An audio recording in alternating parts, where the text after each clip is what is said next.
여러분, 혹시 누군가의 시선에서 설명하기 힘든 서늘함을 느껴본 적이 있으신가요? 앞에서는 웃으며 축하해주지만 뒤돌아서면 묘하게 기분이 찜찜해지는 그런 순간 말입니다. 나의 기쁨이 그들에게는 고통이 되고 나의 성취가 그들에게는 패배로 다가가는 기묘한 관계. 우리는 이것을 질투라고 부릅니다. 사람 때문에 상처받는 일은 대부분 나를 미워하는 적이 아니라 나를 사랑한다고 믿었던 혹은 나와 가깝다고 생각했던 사람들의 질투에서 시작됩니다. 믿었던 친구의 비아냥거림, 가까운 동료의 은근한 깎아내리기, 심지어는 가족이나 친척 사이에서 오가는 미묘한 견제까지. 이 감정의 소용돌이 속에서 우리는 종종 길을 잃고 괴로워합니다. 내가 뭘 잘못했나? 내가 너무 예민한 건가? 스스로를 자책하며 밤잠을 설치기도 하지요. 하지만 여러분, 그것은 여러분의 잘못이 아닙니다. 인간이라는 존재가 본래 가지고 있는 어둡고도 깊은 본성 때문입니다. 오늘은 인간 본성의 가장 어두운 밑바닥을 집요하게 파고들었던 철학자 아르투어 쇼펜하우어의 지혜를 빌려 나를 질투하고 시기하는 사람들에 대처하는 법을 이야기해 보려 합니다. 쇼펜하우어는 평생을 고독 속에서 사색하며 인간관계의 덧없음과 고통에 대해 누구보다 깊이 통찰했던 인물입니다. 그는 인간을 고슴도치에 비유하며 너무 가까이 다가가면 서로의 가시에 찔리고 너무 멀어지면 추위에 떨게 되는 딜레마를 이야기했죠. 오늘 우리는 쇼펜하우어의 날카로운 시선을 통해 우리의 영혼을 갉아먹는 질투라는 감정의 실체를 파헤치고 그것으로부터 나 자신을 지키는 4가지 핵심 원칙을 배워볼 것입니다. 첫째, 질투의 신호를 정확히 포착하고 인정하는 냉철함입니다. 둘째, 침묵과 비밀 유지를 통해 스스로를 보호하는 지혜입니다. 셋째, 적당한 거리를 유지하며 고독을 즐기는 태도입니다. 넷째, 상대를 미워하는 대신 격렬하고 연민하는 마음의 전환입니다. 이 4가지 원칙을 통해 여러분은 불필요한 감정 소모를 멈추고 진정한 마음의 평화를 되찾는 길을 발견하게 될 것입니다. 본격적인 이야기에 앞서 잠시 짧은 일화 하나를 들려드리겠습니다. 어느 작은 마을에 2명의 화가가 살고 있었습니다. 한 명은 재능은 평범했지만 사람들과 어울리기를 좋아했고 다른 한 명은 뛰어난 재능을 가졌지만 늘 혼자 그림만 그렸습니다. 어느 날 재능 있는 화가가 큰 상을 받게 되었습니다. 마을 사람들은 모두 그를 칭찬했지만 유독 그와 친하게 지내려 했던 평범한 화가만이 표정이 굳어 있었습니다. 그는 축하 인사를 건네며 이렇게 덧붙였습니다. 자네는 참 운이 좋아. 심사위원들이 자네 같은 스타일을 좋아했나 보군. 그 말 한마디에 상을 받은 화가의 기쁨은 순식간에 차가운 재가 되어 흩어졌습니다. 그는 친구라고 믿었던 사람의 말 속에 숨겨진 날카로운 가시를 느꼈던 것입니다. 이 짧은 이야기 속의 평범한 화가처럼 우리 주변에는 나의 성공을 운으로 치부하거나 나의 노력을 폄하하며 자신의 열등감을 감추려는 사람들이 반드시 존재합니다. 쇼펜하우어는 이러한 인간의 심리를 어떻게 분석했을까요?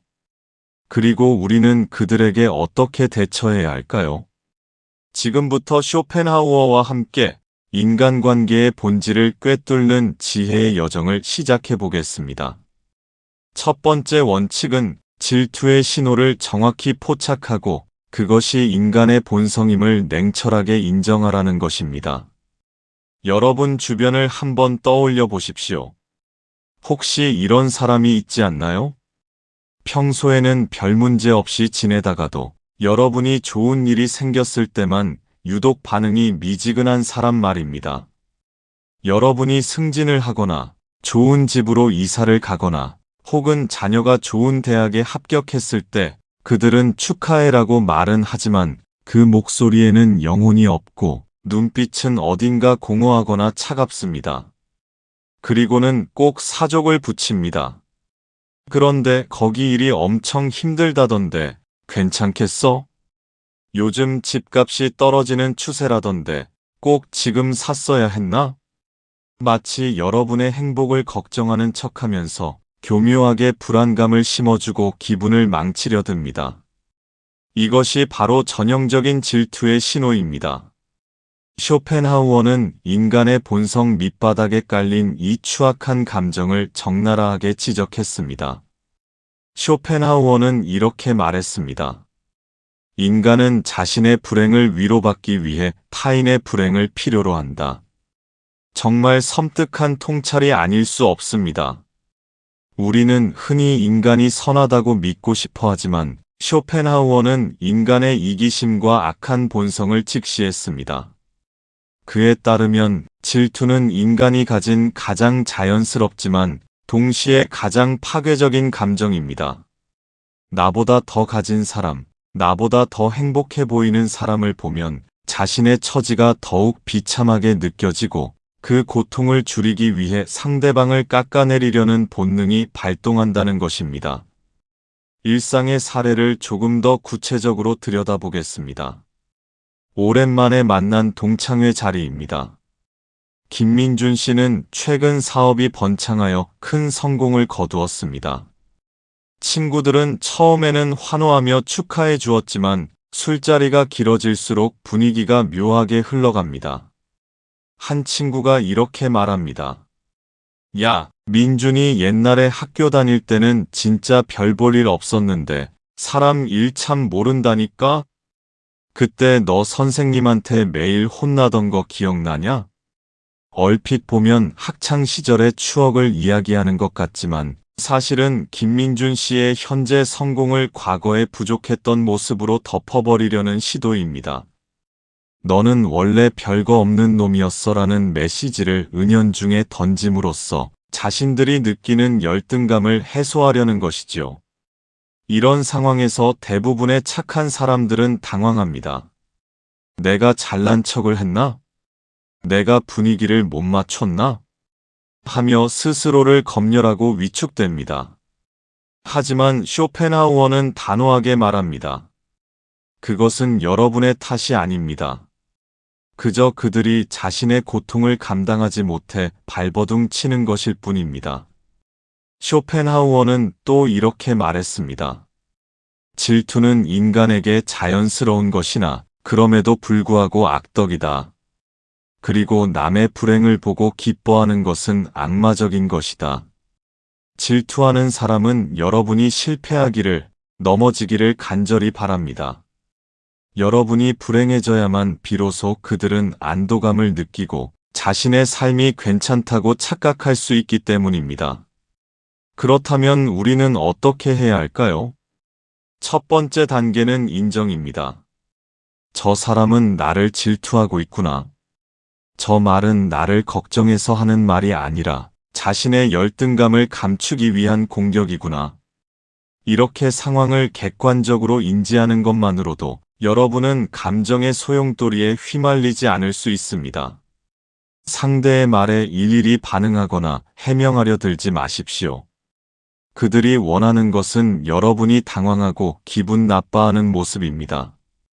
여러분이 동요하지 않고 담담하게 받아넘길 때 그들의 공격은 허공을 가르고 무력해집니다. 질투는 불과 같아서 반응이라는 연료를 주지 않으면 결국 제 풀에 꺾여 사그라들기 마련입니다. 상대의 날 선 말 속에 숨겨진 가시를 보았다면 그 가시에 찔려 아파하는 대신 저 사람의 마음 속에 지옥이 있구나라고 생각하십시오. 그것이 쇼펜하우어가 우리에게 가르쳐주는 첫 번째 지혜입니다. 두 번째 원칙은 침묵과 비밀 유지를 통해 나를 보호하고 자랑하고 싶은 욕망을 다스리라는 것입니다. 우리는 좋은 일이 생기면 누군가에게 알리고 싶어 합니다. 나의 기쁨을 나누고 축하받고 싶은 것은 인지상정이지요. 하지만 쇼펜하우어는 이 자연스러운 욕구가 인간관계에서 얼마나 큰 재앙을 불러올 수 있는지 경고합니다. 그는 이렇게 조언했습니다. 당신의 적에게 알리고 싶지 않은 일은 친구에게도 알리지 말라. 비밀을 지키면 비밀의 주인이 되지만 비밀을 고백하면 비밀의 노예가 된다.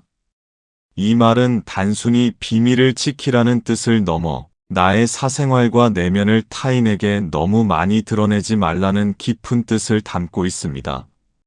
현대 사회는 과시의 시대라고 해도 과언이 아닙니다. SNS에는 매일같이 화려한 여행 사진, 비싼 음식, 행복해 보이는 가족 사진들이 올라옵니다. 사람들은 좋아요와 댓글을 통해 자신의 존재 가치를 확인받으려 합니다. 하지만 여러분, 그 좋아요 뒤에 숨겨진 차가운 질투의 시선을 느껴본 적이 있으신가요? 내가 올린 행복한 사진을 보며 누군가는 박탈감을 느끼고 누군가는 배 아파하며 심지어는 캡처해서 뒤에서 험담을 하기도 합니다. 이지은 씨의 사례를 들어보겠습니다. 지은 씨는 남편에게 명품 가방을 선물 받고 기쁜 마음에 SNS에 사진을 올렸습니다. 수많은 댓글이 달렸지만 가장 친하다고 생각했던 친구에게서 온 메시지는 달랐습니다. 좋겠다. 근데 요즘 경제도 어려운데 남편분 너무 무리하신 거 아니야? 너도 좀 아껴 써야지. 걱정을 가장한 비난, 충고를 가장한 질투였습니다. 지은 씨는 그 메시지를 보고 기분이 상했고 결국 그 친구와 서먹한 사이가 되고 말았습니다. 만약 지은 씨가 그 기쁨을 혼자 간직하거나 정말 진심으로 축하해줄 가족에게만 알렸다면 어땠을까요? 쇼펜하우어는 타인의 질투를 유발하는 가장 큰 원인이 바로 우리의 허영심이라고 보았습니다. 우리는 남들에게 부러움을 사고 싶어서, 내가 이만큼 잘 살고 있다는 것을 증명하고 싶어서 끊임없이 무언가를 보여주려 합니다. 하지만 그것은 굶주린 짐승 앞에 고기 덩어리를 던져주는 것과 같습니다. 질투라는 짐승을 깨우는 것은 바로 나 자신의 과시욕입니다. 쇼펜하우어는 말합니다. 남들이 나를 어떻게 생각할까에 지나치게 신경 쓰는 것은 노예나 하는 짓이다. 진정으로 행복한 사람은 남들에게 그것을 증명하려 애쓰지 않습니다. 내 안의 행복이 충만하다면 굳이 타인의 인정이나 부러움이 필요하지 않기 때문입니다. 따라서 우리는 침묵의 지혜를 배워야 합니다. 나의 성공, 나의 재산, 나의 행복한 가정사, 나의 미래 계획에 대해 굳이 떠벌리지 마십시오. 특히 아직 이루어지지 않은 계획은 더더욱 입 밖으로 내지 않는 것이 좋습니다. 여러분이 무언가를 하겠다고 선언하는 순간 질투하는 사람들은 그것이 실패하기를 마음속으로 빌거나 교묘하게 방해 공작을 펼칠 수도 있습니다. 말은 은이요, 침묵은 금이다라는 격언은 인간관계, 특히 질투하는 사람들과의 관계에서 불변의 진리입니다. 물론 좋은 일을 숨기기만 하며 살라는 것은 아닙니다. 다만 그 대상을 신중하게 고르라는 것입니다. 여러분의 기쁨을 자신의 기쁨처럼 순수하게 기뻐해 줄 사람은 세상에 그리 많지 않습니다. 슬픔을 나누면 반이 되지만 기쁨을 나누면 질투가 된다는 말이 있지요. 이 씁쓸한 현실을 직시해야 합니다. 쇼펜하우어는 현명한 사람은 자신의 장점을 감추고 오히려 조금은 부족한 척, 조금은 어리석은 척 행동한다고 했습니다. 그것이 타인의 경계심을 풀고 질투를 피하는 가장 안전한 갑옷이기 때문입니다. 자랑하고 싶은 마음이 들 때마다 쇼펜하우어의 이 말을 기억하십시오. 나의 행복을 남에게 보여주려 하지 마라. 그저 나 스스로 행복하면 그만이다. 이 원칙을 지킬 때 여러분은 타인의 시선에서 자유로워지고 불필요한 적을 만들지 않으며 온전히 내 삶에 집중할 수 있는 평온함을 얻게 될 것입니다. 세 번째 원칙은 적당한 거리를 유지하며 고독을 즐기는 고슴도치의 지혜를 배우라는 것입니다. 인간관계에서 오는 스트레스의 대부분은 너무 가까워서 생깁니다. 우리는 친하다는 이유로 선을 넘고 가깝다는 이유로 기대를 하고 그 기대가 무너졌을 때 상처를 받습니다. 특히 질투심이 많은 사람과 가까이 지내는 것은 품 안에 시한폭탄을 안고 사는 것과 같습니다. 그들은 언제 터질지 모르는 열등감으로 여러분을 공격할 준비가 되어 있으니까요. 쇼펜하우어의 가장 유명한 비유인 고슴도치 딜레마가 여기서 등장합니다. 추운 겨울날 고슴도치들은 서로의 온기가 필요해 몸을 밀착시킵니다. 하지만 너무 가까이 붙으면 서로의 날카로운 가시에 찔려 고통스러워집니다. 아파서 떨어지면 다시 춥고 추워서 붙으면 다시 아픕니다. 이 과정을 반복하다가 그들은 결국 서로에게 상처 주지 않으면서도 온기를 나눌 수 있는 적당한 거리를 발견하게 됩니다. 쇼펜하우어는 이것이 바로 인간관계의 예의이자 지혜라고 말했습니다.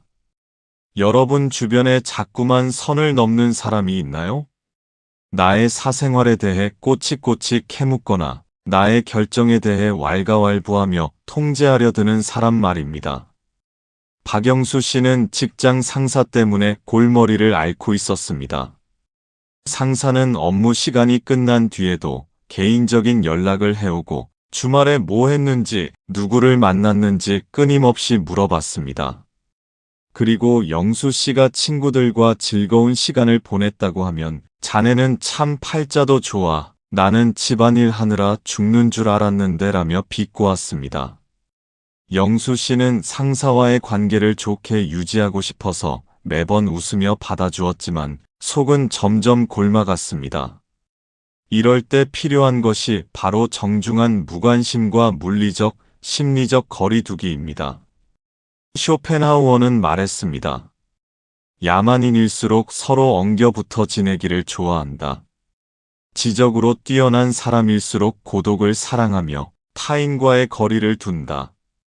질투하는 사람과는 절대로 깊은 속내를 나누는 사이가 되어서는 안 됩니다. 그들과는 예의 바르지만 사무적인 관계, 친절하지만 차가운 거리를 유지해야 합니다. 그들이 무례한 질문을 던지면 글쎄요, 기억이 잘 안 나네요 라거나 개인적인 일이라 말씀드리기 좀 그렇네요 라고 부드럽지만 단호하게 선을 그어야 합니다. 많은 분들이 고독을 두려워합니다. 사람들과 어울리지 않으면 외톨이가 될까봐, 사회에서 도태될까봐 걱정합니다. 하지만 쇼펜하우어에게 고독은 단순한 외로움이 아니라 자신을 완성하는 자유의 시간이었습니다. 그는 인간은 혼자 있을 때만 온전히 그 자신일 수 있다. 그러므로 고독을 사랑하지 않는 자는 자유를 사랑하지 않는 자다라고까지 말했습니다.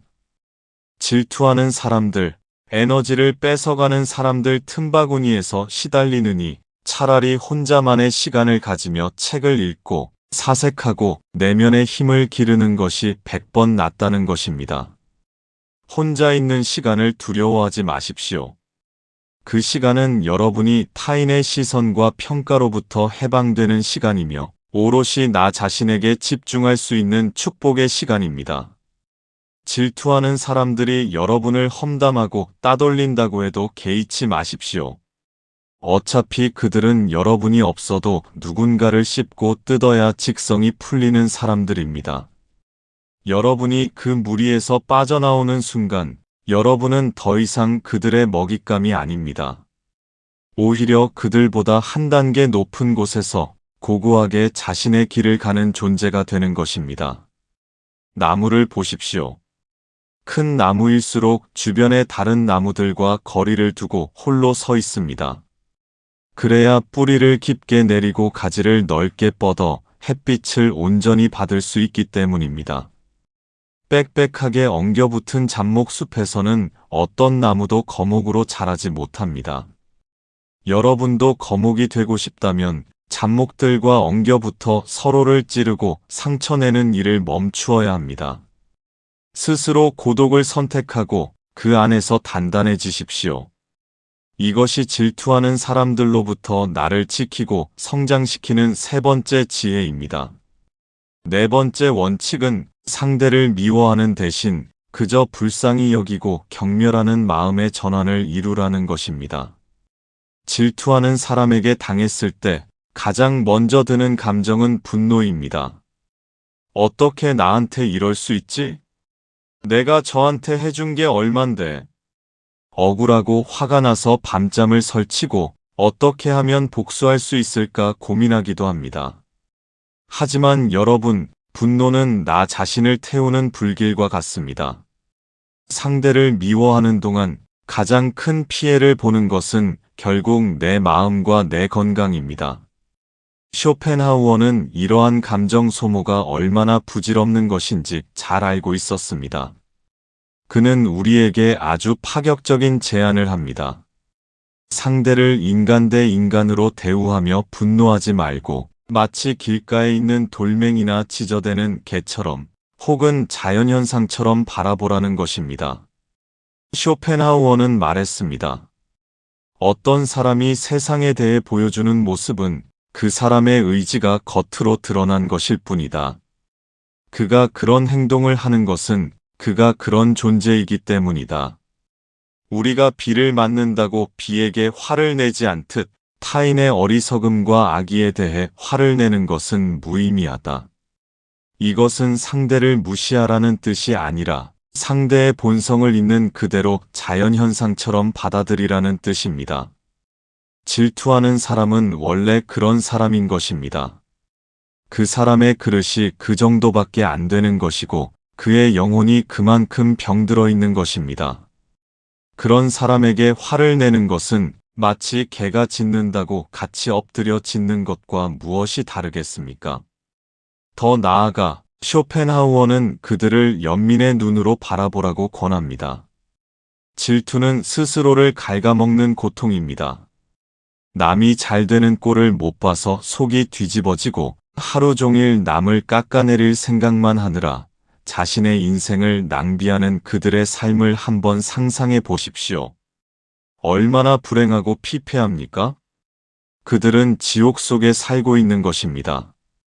여러분이 굳이 복수하지 않아도 그들은 이미 질투라는 형벌을 스스로에게 내리고 있는 중입니다. 질투하는 사람은 자신의 눈을 멀게 하고 자신의 뼈를 썩게 한다는 성경의 잠언처럼 말이죠. 최수진 씨의 이야기를 해볼까요? 수진 씨는 사촌 동생의 끊임없는 질투와 이간질 때문에 명절 때마다 스트레스를 받았습니다. 동생은 친척들 앞에서 수진 씨의 험담을 하고 수진 씨가 좋은 직장에 들어갔을 때도 백으로 들어간 거 아니냐며 루머를 퍼뜨렸습니다. 수진 씨는 처음에는 화가 나서 싸우기도 했지만 동생은 바뀌지 않았습니다. 그러던 어느 날 수진 씨는 쇼펜하우어의 책을 읽고 마음을 바꿨습니다. 동생을 나를 괴롭히는 적이 아니라 열등감에 사로잡혀 평생을 괴로워하는 불쌍한 환자로 보기로 한 것입니다. 그렇게 생각하니 분노가 연민으로 바뀌었고 동생이 무슨 말을 해도 아이고 또 병이 도졌구나 많이 힘든가 보다 하고 속으로 넘길 수 있게 되었습니다. 동생의 말에 더 이상 상처받지 않게 되자 오히려 당황한 것은 동생이었습니다. 아무리 찔러도 반응이 없으니 재미가 없어진 것이죠. 이것이 바로 진정한 승리입니다. 상대의 수준으로 끌려 내려가 진흙탕 싸움을 하는 것이 아니라 아예 차원이 다른 곳에서 상대를 내려다보는 것. 이것을 쇼펜하우어는 경멸이라고 표현했습니다. 여기서의 경멸은 오만함이 아닙니다. 상대의 저열한 행동에 내 감정을 섞을 가치조차 없음을 선언하는 고귀한 무관심입니다. 여러분을 질투하는 사람을 보며 이렇게 생각하십시오. 너는 너의 질투로 인해 고통받고 있구나. 나는 나의 길을 가겠다. 너의 그 어두운 그림자가 나의 빛을 가리지 못하게 하겠다. 그리고 마음속으로 조용히 그들을 손절하십시오. 물리적으로 안 볼 수 없다면 심리적으로라도 완벽하게 차단하십시오. 그것이 여러분의 존엄을 지키고 소중한 인생을 낭비하지 않는 네 번째이자 마지막 지혜입니다. 지금까지 우리는 쇼펜하우어의 철학을 바탕으로 나를 질투하는 사람에게 대처하는 4가지 원칙을 깊이 있게 살펴보았습니다. 다시 한번 정리해 볼까요? 첫째, 질투의 신호를 냉철하게 포착하고 그것이 인간의 추악한 본성임을 인정하십시오. 둘째, 나의 행복과 성공을 함부로 떠벌리지 말고 침묵과 비밀을 통해 나를 보호하십시오. 셋째, 적당한 거리를 두는 고슴도치의 지혜로 고독을 즐기며 내면을 단단히 하십시오. 넷째, 분노 대신 연민과 격려를 통해 감정의 낭비 없이 그들을 넘어서십시오. 여러분, 쇼펜하우어는 인생은 고통과 권태 사이를 오가는 시계추와 같다고 했습니다. 그렇지 않아도 힘든 인생인데 남들의 질투와 시기 때문에 더 괴로워할 필요가 있을까요? 여러분의 인생은 오직 여러분의 것입니다. 타인의 시선, 타인의 평가, 타인의 질투가 여러분의 삶을 좌지우지하게 내버려 두지 마십시오. 누군가 여러분을 질투한다는 것은 역설적이게도 여러분이 그만큼 빛나는 존재라는 증거이기도 합니다. 그림자는 빛이 강할수록 짙어지는 법이니까요. 그림자를 두려워하지 말고 여러분이 가진 그 빛을 더욱 환하게 밝히십시오. 그 빛 안에서 스스로 만족하고 스스로 행복하다면 세상 어떤 질투의 화살도 여러분을 뚫지 못할 것입니다. 오늘 이 시간 쇼펜하우어의 차갑지만 따뜻한 조언이 인간관계에 지친 여러분의 마음에 작은 방패가 되었기를 바랍니다. 남은 하루는 부디 타인이 아닌 나 자신을 위해 온전히 쓰시길 바랍니다. 오늘의 이야기가 여러분의 삶에 단단한 지혜가 되었다면 구독과 좋아요로 그 마음을 표현해 주세요. 여러분의 평온한 내일을 늘 응원하겠습니다. 감사합니다.